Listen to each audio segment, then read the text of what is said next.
घेण्या भीमेची निघाली तुझ्या नाम घोषात इंद्रायणी.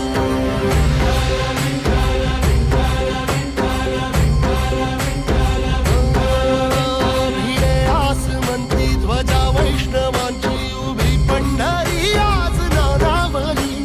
तुझे नाव ओठी तुझे रूप ध्यानी जीवाला तुझी आस गा लागली.